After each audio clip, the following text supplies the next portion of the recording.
나인, 어디 가는 것이요? 차가운 목소리가 어둠 속에서 터져 나왔습니다. 어린 궁녀의 발걸음이 얼어붙었습니다.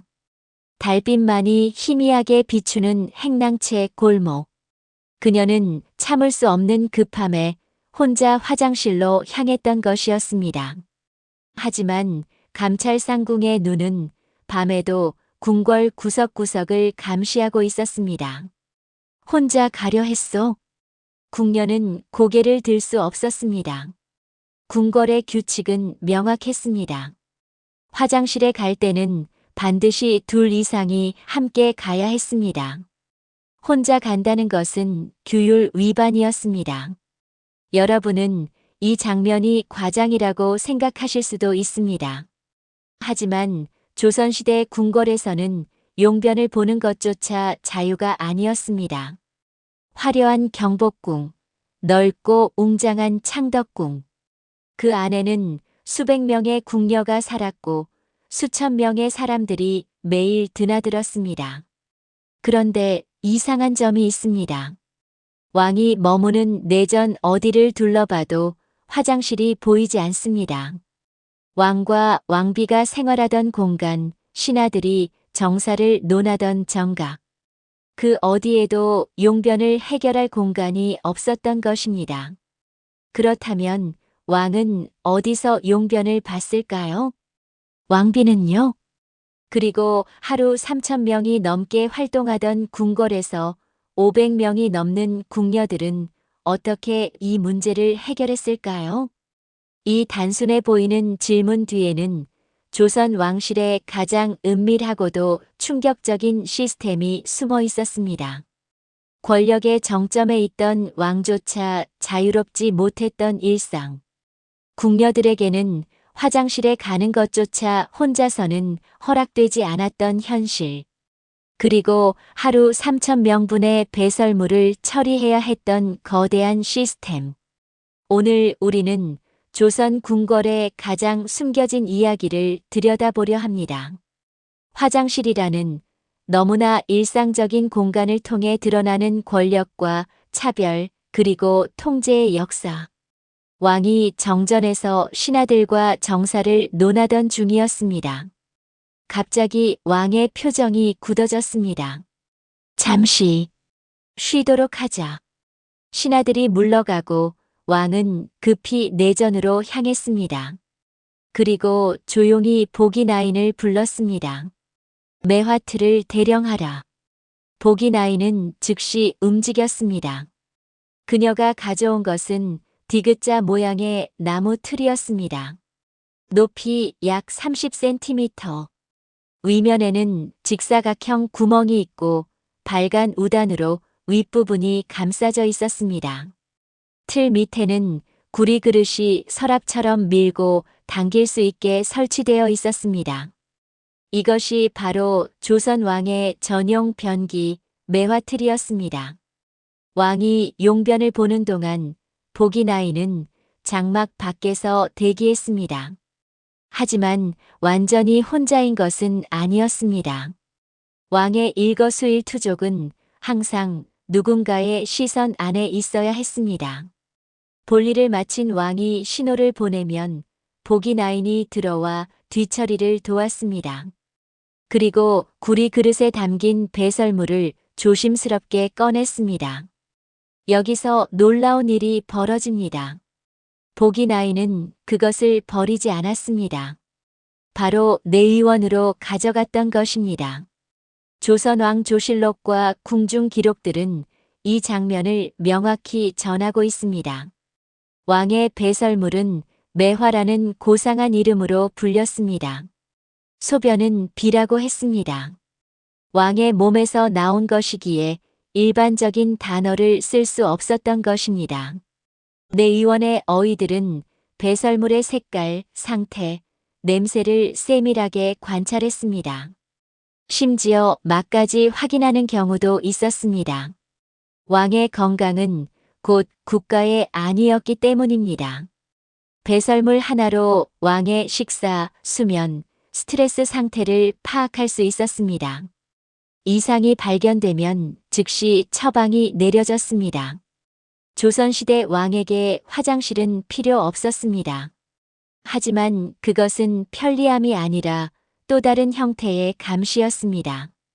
용변을 보는 순간조차 궁녀가 대기하고 의원이 검사하고 기록으로 남겨졌습니다.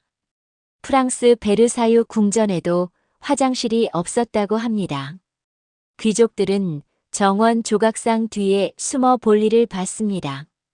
조선의 왕은 그보다는 품위를 지킬 수 있었지만 대신 완벽한 자유는 포기해야 했습니다. 매화틀은 지금 국립고궁박물관에 보관되어 있습니다. 그 작은 나무 틀을 보고 있으면 왕이라는 자리가 얼마나 무거운 것이었는지 느껴집니다. 이 장면이 우리에게 말하는 것은 분명합니다.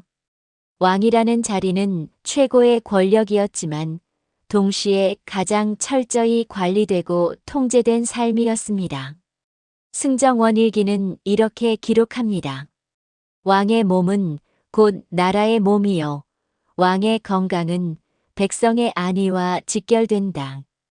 용변을 보는 순간조차 자유롭지 못했던 왕의 삶. 그것은 권력의 무게를 상징하는 동시에 인간적 자유가 얼마나 소중한지를 보여줍니다. 오늘 우리가 화장실에서 누리는 사적 공간과 자유. 이것이 결코 당연한 것이 아니라는 사실을 이 장면은 깨닫게 합니다. 복이 나인이 되는 것은 쉬운 일이 아니었습니다. 궁녀들 중에서도 가장 천한 일을 맡는 부서. 바로 보기처에 속한 궁녀들이 이 일을 담당했습니다. 보기처는 궁궐의 조명, 난방, 청소를 관리하는 부서였습니다. 그 중에서도 왕의 용변을 담당하는 보기나이는 특별한 임무를 맡았습니다. 그녀들은 항상 대기 상태여야 했습니다. 왕이 언제 신호를 보낼지 모르기 때문입니다. 회의 중에도 식사 중에도 휴식 중에도 왕의 부름이 있으면 즉시 매화틀을 가져와야 했습니다. 매화틀 안에 구리 그릇에는 미리 메추잘게 썬 지피나 풀라 매회제를 깔아두었습니다. 이것은 냄새를 줄이고 배설물을 흡수하는 역할을 했습니다. 왕이 볼일을 마치면 보기나이는 조심스럽게 구리 그릇을 꺼냈습니다. 그리고 곧바로 내의원으로 향했습니다. 내의원은 왕실의 의료를 전담하는 기관이었습니다. 어이들은 보기나인이 가져온 배설물을 즉시 검사했습니다. 검사 방법은 세밀했습니다. 먼저 색깔을 확인했습니다.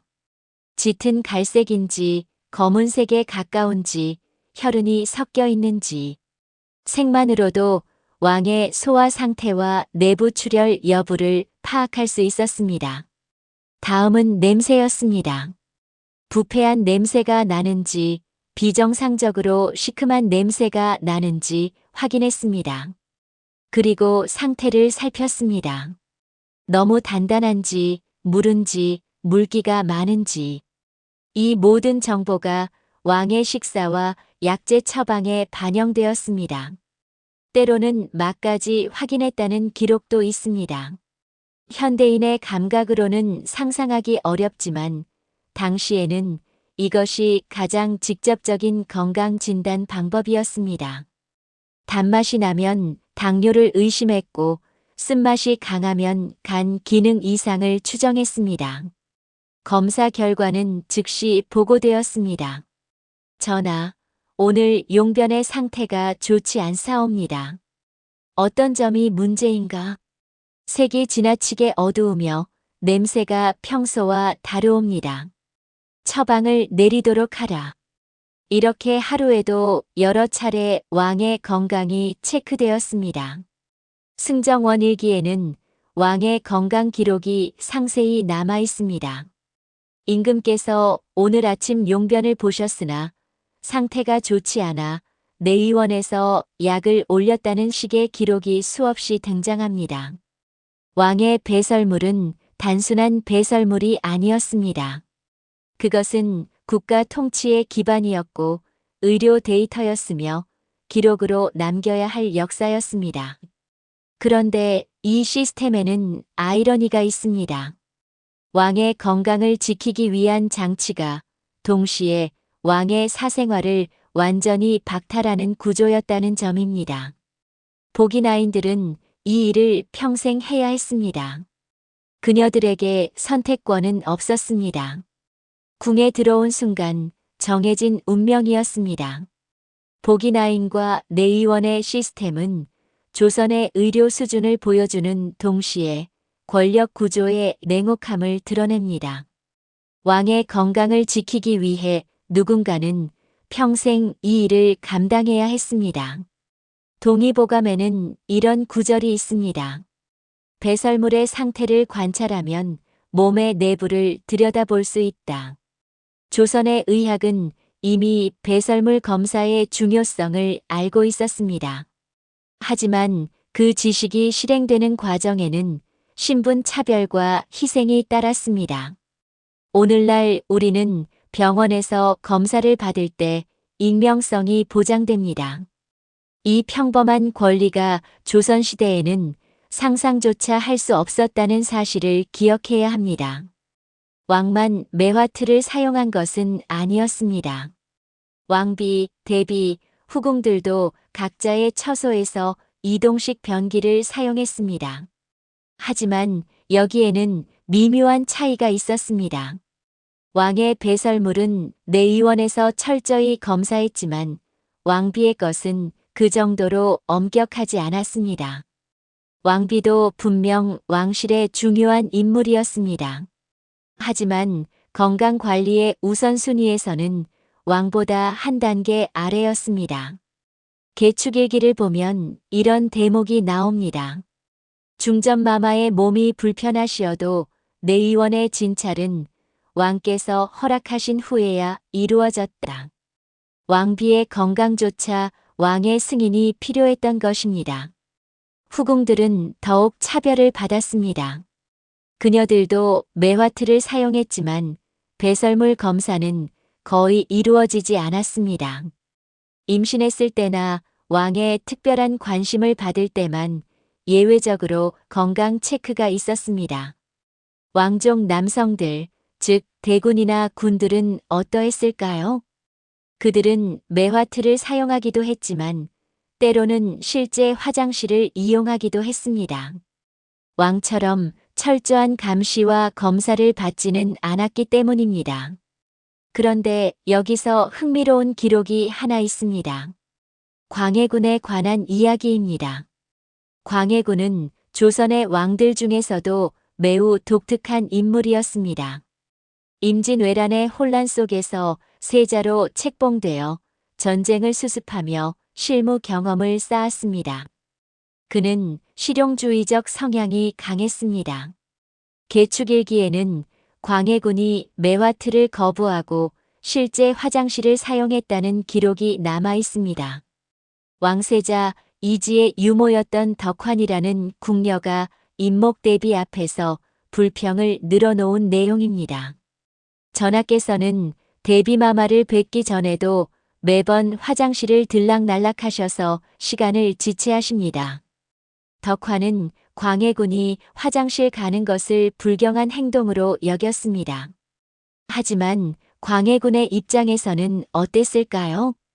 궁녀들이 지켜보는 가운데 용변을 본다는 것이 얼마나 불편했을까요? 그는 왕도 사람이다라는 생각을 가졌던 것으로 보입니다. 당시로서는 매우 급진적인 사고방식이었습니다. 광해군은 정치적으로도 기존 질서에 도전했습니다. 명나라와 후금 사이에서 중립 외교를 펼쳤고 실용적 개혁을 추진했습니다. 하지만 결국 인조 반정으로 쫓겨났습니다. 화장실 사용 하나에서도 그의 성격이 드러납니다. 형식과 격식보다 실질을 중시했던 인물. 그랬기에 그는 왕실의 엄격한 규율을 답답해했을 것입니다. 광해군의 사례는 예외적이었습니다. 대부분의 왕과 왕족들은 평생 매화틀을 사용했습니다.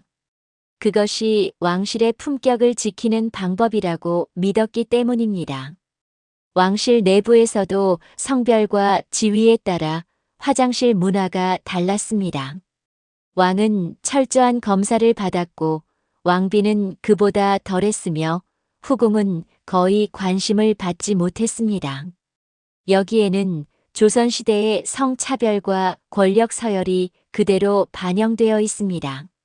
광해군의 선택은 한 가지 질문을 던집니다. 형식을 지키는 것과 인간다움을 지키는 것, 무엇이 더 중요한가? 광해군은 후자를 택했고 그 선택은 당시 사람들에게 이단으로 비쳤습니다. 하지만 지금 우리의 시선으로 보면 그의 선택이 오히려 더 인간적이었다는 생각이 듭니다. 궁궐의 화장실 문화는 권력이 어떻게 일상을 지배하는지를 보여주는 가장 사적인 영역입니다. 왕과 왕족들은 매화틀로 해결했습니다. 그렇다면 나머지 사람들은 어떻게 했을까요? 경복궁에는 하루 평균 3,000명이 넘는 사람들이 활동했습니다. 궁녀 500명, 내시들, 하급 관리들, 궁궐을 지키는 군인들.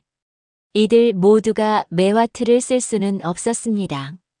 그래서 궁궐에는 실제 화장실이 존재했습니다.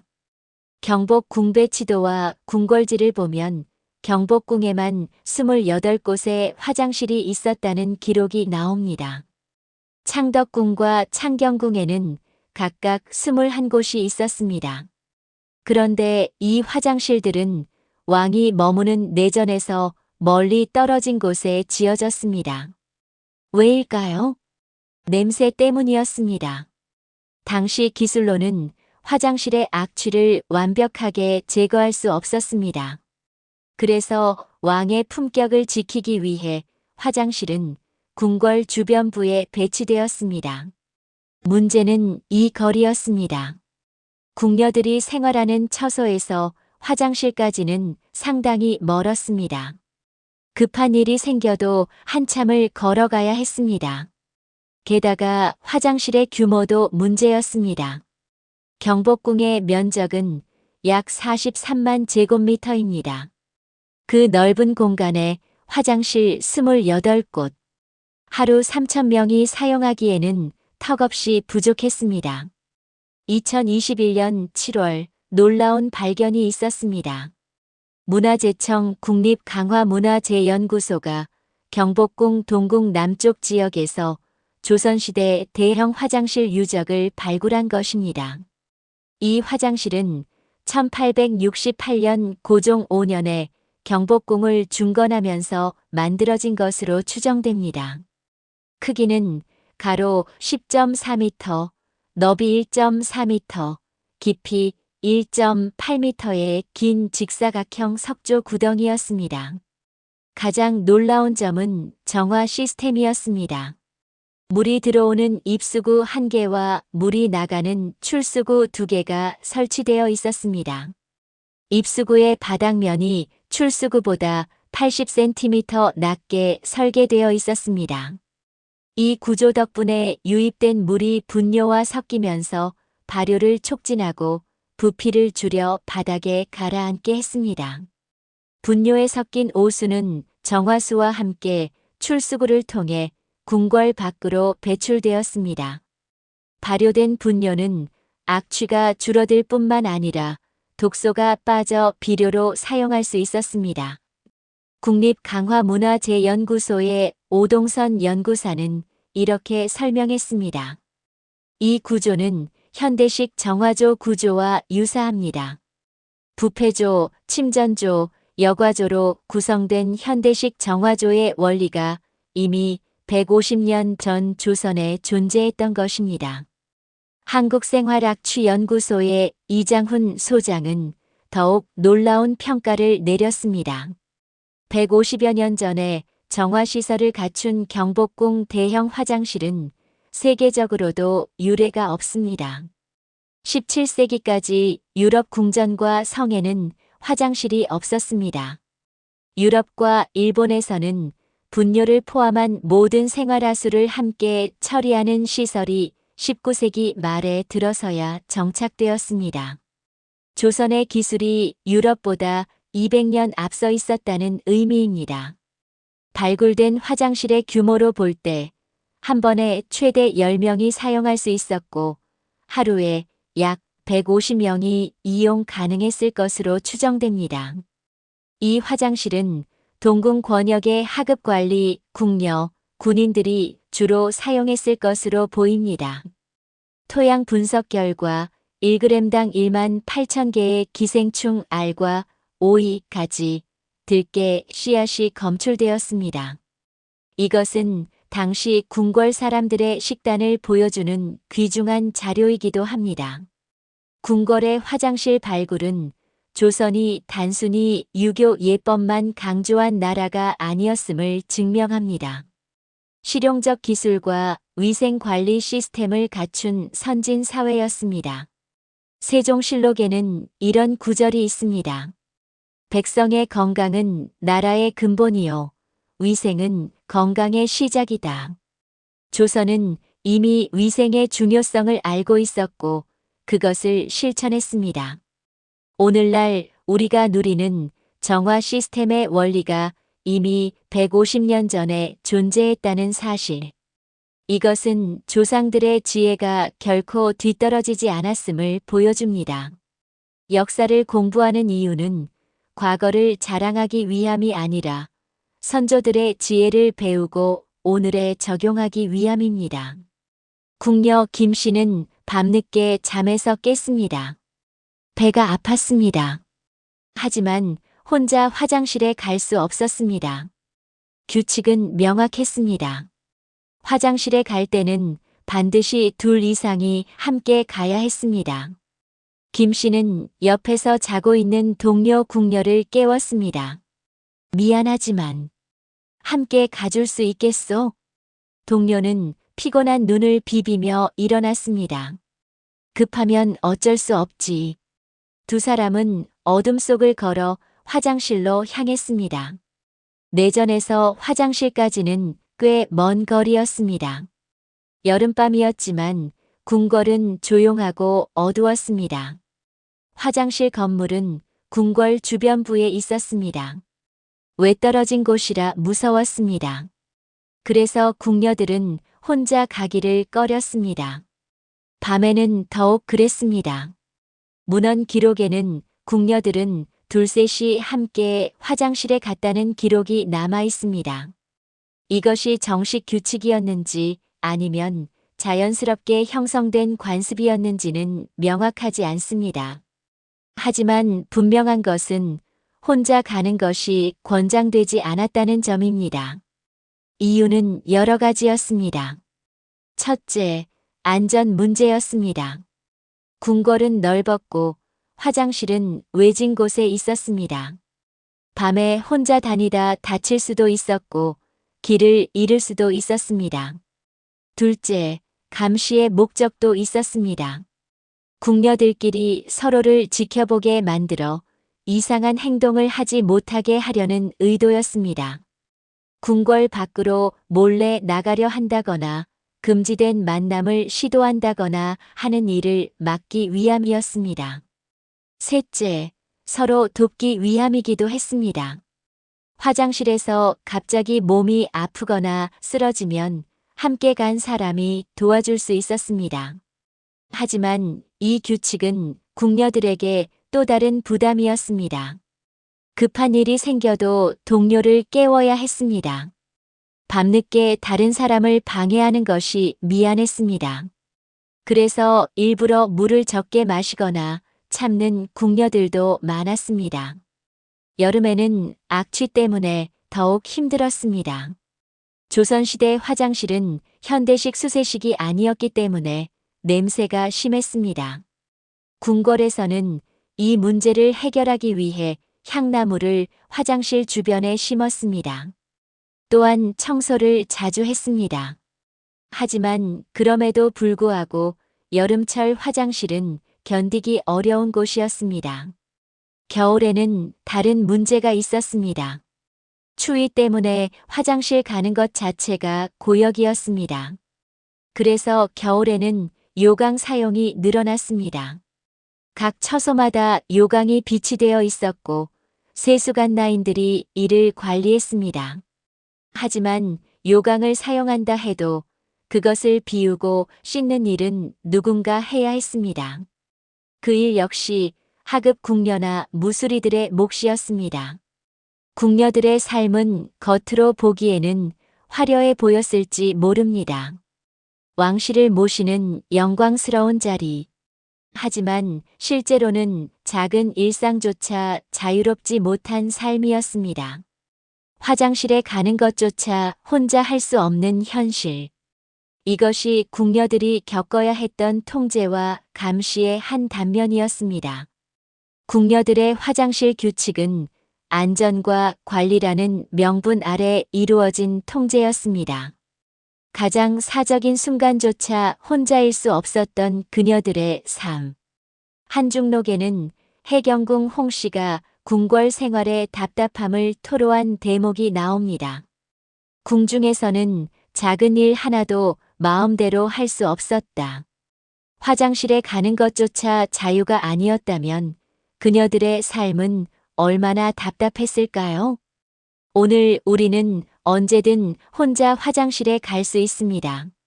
누구의 허락도 필요 없고 누구와 함께 갈 필요도 없습니다. 이 단순한 자유가 조선시대 궁녀들에게는 허락되지 않았습니다.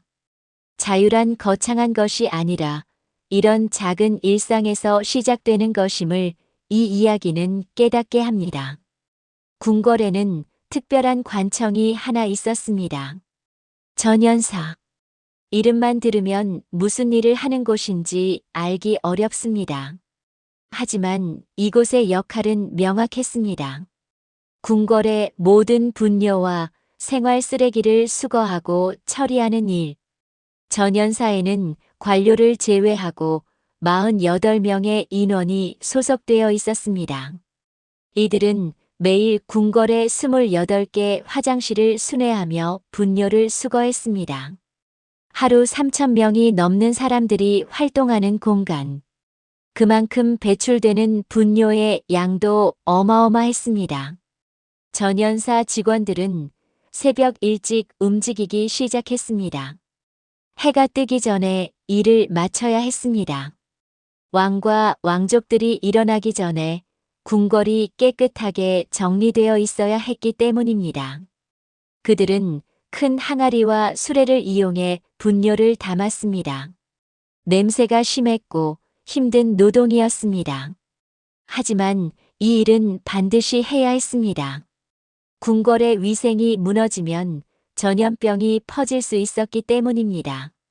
수거한 분뇨는 어떻게 처리했을까요? 놀랍게도 그냥 버리지 않았습니다.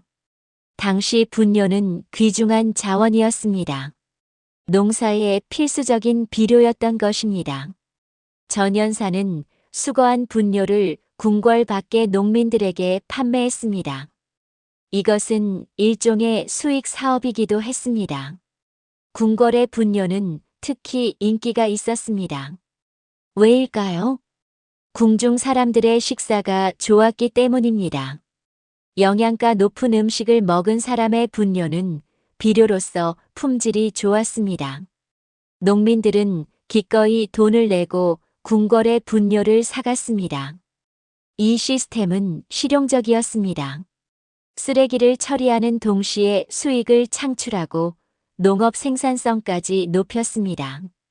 현대적 관점에서 보면 일종의 순환 경제였던 것입니다. 하지만 전연사 직원들의 삶은 결코 쉽지 않았습니다. 그들은 매일 악취와 싸워야 했고 사회적으로도 천대를 받았습니다. 분뇨를 다루는 일이 천한 일로 여겨졌기 때문입니다. 게다가 여름에는 더욱 힘들었습니다. 무더위 속에서 분뇨를 수거하는 일은 상상하기 어려울 정도로 고된 노동이었습니다. 겨울에는 추위가 문제였습니다.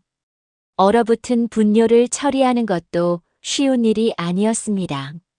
그럼에도 불구하고 전연사는 조선 왕조 내내 유지되었습니다. 궁궐이 기능하기 위해서는 반드시 필요한 시스템이었기 때문입니다. 경국대전에는 전연사의 역할이 명시되어 있습니다. 궁중의 청결을 유지하고 오물을 처리하여 질병을 예방한다. 조선은 위생의 중요성을 인식하고 이를 제도화했습니다. 전연사는 그 제도의 핵심이었습니다. 지금 우리는 하수도 시스템을 당연하게 여깁니다. 수세식 화장실, 정화조, 하수 처리장. 이 모든 것이 보이지 않는 곳에서 작동합니다. 조선시대에도 마찬가지였습니다. 전연사라는 보이지 않는 시스템이 있었기에 궁궐이 깨끗하게 유지될 수 있었습니다. 전연사의 존재는 조선이 단순히 예법만 강조한 사회가 아니었음을 보여줍니다. 실용적 시스템과 순환 경제 개념을 이미 갖추고 있었습니다. 목민심서에서 정약용은 이렇게 말했습니다. 백성의 건강을 지키는 것이 다스림의 첫걸음이요. 위생은 건강의 기초다. 전연사는 그 철학을 실천한 기관이었습니다. 오늘날에도 우리 사회는 수많은 보이지 않는 노동자들에 의해 유지됩니다. 청소 노동자, 환경미화원, 하수도 관리자. 그들의 노동이 있기에 우리는 깨끗한 환경에서 살 수 있습니다. 조선시대 전연사 직원들처럼 오늘의 환경 노동자들도 존중받아야 합니다. 보이지 않는 곳에서 사회를 지탱하는 이들에게 감사하는 마음. 이것이 바로 이 장면이 우리에게 남기는 메시지입니다. 지금까지 우리는 조선 궁궐의 화장실 문화를 살펴보았습니다. 왕의 매화틀, 내의원 검사, 궁녀들의 규칙, 전연사의 시스템. 이 모든 것이 조선이라는 시대의 모습이었습니다. 하지만 마지막 장면에서는 두 가지 놀라운 이야기를 전하려 합니다. 하나는 조선의 광해군 이야기이고 다른 하나는 신라의 기술 이야기입니다. 먼저 광해군입니다.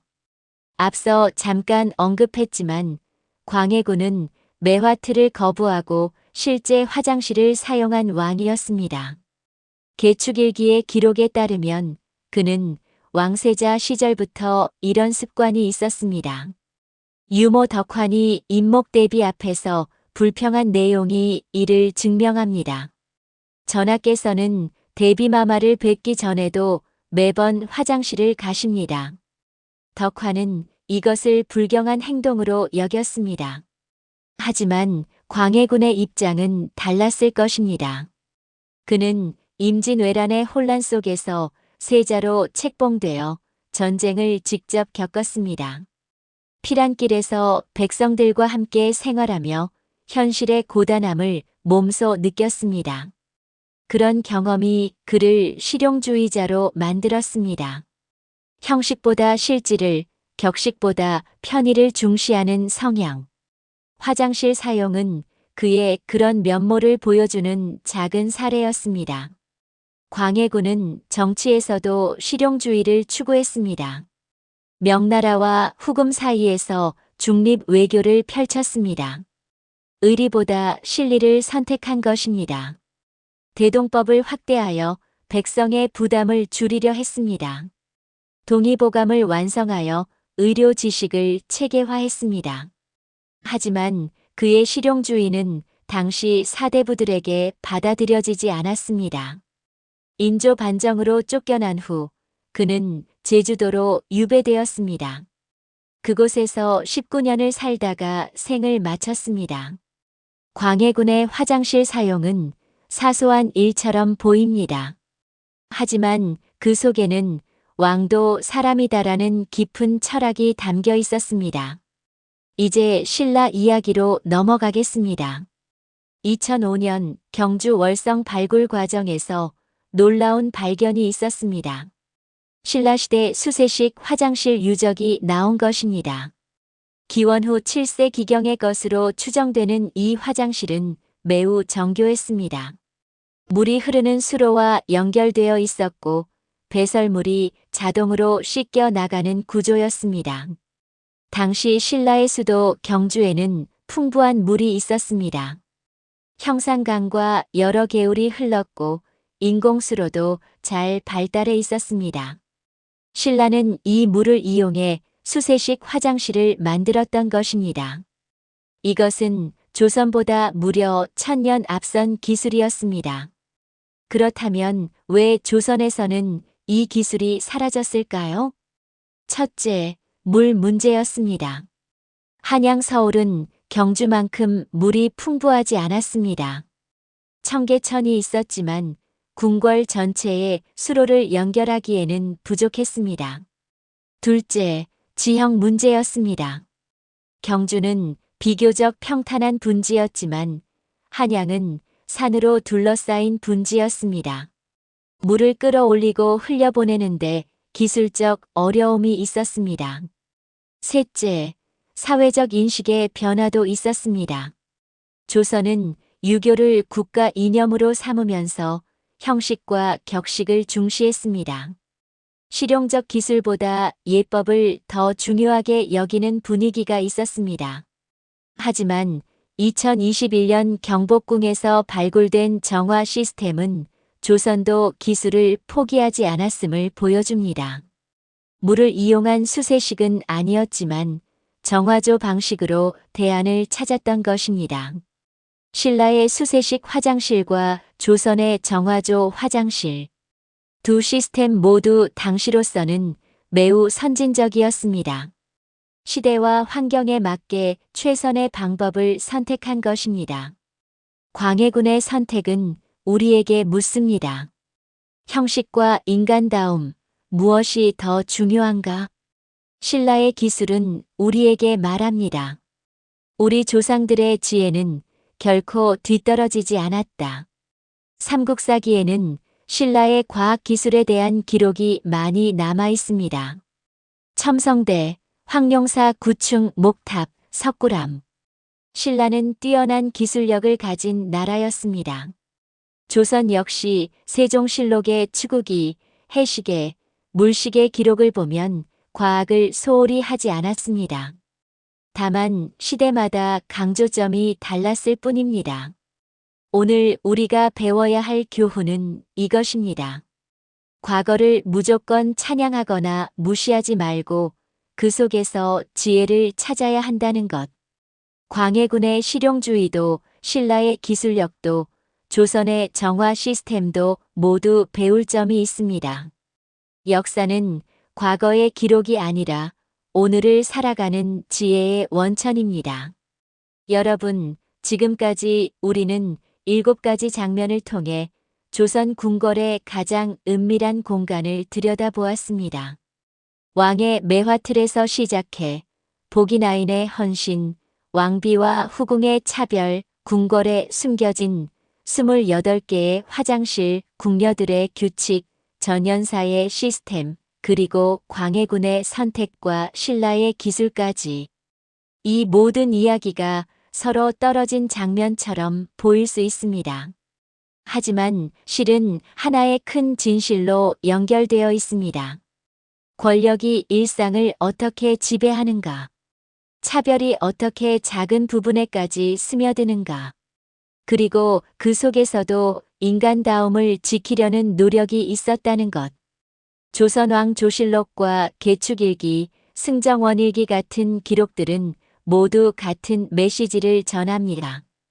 작은 일상 하나에도 시대의 모든 것이 담겨 있다. 왕의 배설물을 검사했던 것은 단순한 건강관리가 아니었습니다. 왕의 몸이 곧 국가였기 때문입니다. 궁녀들이 혼자 화장실에 갈 수 없었던 것은 안전 때문만이 아니었습니다. 감시와 통제의 시스템이었습니다. 전연사가 분뇨를 수거하고 판매했던 것은 단순한 청소가 아니었습니다. 순환 경제와 실용주의의 구현이었습니다.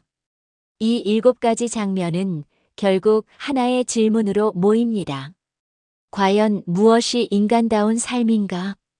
권력과 부를 가졌어도 화장실 하나 자유롭게 갈 수 없었던 왕. 궁궐에서 일했지만 가장 기본적인 자유조차 없었던 궁녀들. 보이지 않는 곳에서 묵묵히 일했던 전연사 직원들. 그들 모두에게 자유란 사치였습니다. 하지만 광해군은 그 속에서 작은 저항을 시도했습니다. 왕도 사람이다라는 믿음으로. 그의 선택은 당시에는 이단이었지만 오늘 우리에게는 용기로 보입니다. 우리는 이 역사를 통해 무엇을 배워야 할까요? 첫째, 당연하게 여기는 자유가 결코 당연하지 않다는 것. 둘째, 권력과 차별이 얼마나 일상 깊숙이 침투하는지. 셋째, 보이지 않는 노동이 사회를 지탱한다는 것. 그리고 마지막으로 인간다움을 지키려는 노력은 언제나 가치 있다는 것. 조선 궁궐의 화장실 이야기는 단순히 과거의 기록이 아닙니다. 오늘 우리의 삶을 돌아보게 만드는 거울입니다. 여러분, 긴 이야기를 함께 걸어주셔서 감사합니다. 오늘 우리는 조선 궁궐의 가장 은밀한 공간을 들여다보았습니다. 왕의 매화틀, 궁녀들의 규칙, 전연사의 시스템. 이 모든 것이 처음에는 낯설고 충격적으로 느껴졌을 것입니다. 하지만 이야기가 진행되면서 우리는 깨닫게 되었습니다. 화장실이라는 작은 공간에 조선이라는 거대한 시대가 담겨 있었다는 것을. 지금 이 순간 되짚어볼 7가지 핵심을 정리해 보겠습니다. 첫째, 왕은 매화틀을 사용했고 그 배설물조차 검사를 받았습니다. 최고 권력자였지만 가장 사적인 순간조차 감시받았던 역설. 둘째, 왕비와 후궁은 차별받았고 건강관리의 우선순위에서도 밀려났습니다. 권력 구조 속 성차별이 화장실 문화에까지 반영되었습니다. 셋째, 경복궁에는 28개의 화장실이 있었고 150년 전 이미 정화 시스템을 갖췄습니다. 조선의 기술력은 유럽보다 200년 앞서 있었습니다. 넷째, 궁녀들은 혼자 화장실에 갈 수 없었고 항상 누군가와 함께 가야 했습니다. 안전과 감시, 2가지 목적이 섞인 규칙이었습니다. 다섯째, 전연사는 하루 3,000명의 배설물을 수거하고 비료로 판매했습니다. 보이지 않는 노동이 궁궐을 깨끗하게 유지했습니다. 여섯째, 광해군은 매화틀을 거부하고 실제 화장실을 사용했습니다. 왕도 사람이다라는 그의 선택은 당시에는 이단이었지만 오늘에는 용기로 보입니다. 일곱째, 신라는 이미 1000년 전 수세식 화장실을 사용했습니다. 우리 조상들의 지혜는 결코 뒤떨어지지 않았습니다. 이 7가지 장면이 하나로 모여 우리에게 전하는 메시지는 무엇일까요? 역사는 단순히 과거를 기록하는 것이 아니라 오늘을 비추는 거울이라는 것입니다. 당연하게 여기는 자유가 얼마나 소중한지, 권력과 차별이 일상 어디까지 침투하는지, 보이지 않는 노동자들이 얼마나 중요한지, 이 모든 것을 우리는 화장실 하나를 통해 배웠습니다. 여러분께 질문을 던지고 싶습니다. 당신은 오늘 화장실에 자유롭게 갈 수 있었나요? 누구의 눈치도 보지 않고 혼자서 원할 때 갈 수 있었나요? 만약 그렇다면 그것이 얼마나 큰 행복인지 한 번 더 생각해 보세요. 조선시대 궁녀들에게는 그조차 허락되지 않았습니다. 다음에 경복궁이나 창덕궁을 방문하실 기회가 있다면 조금 다른 시선으로 바라보세요.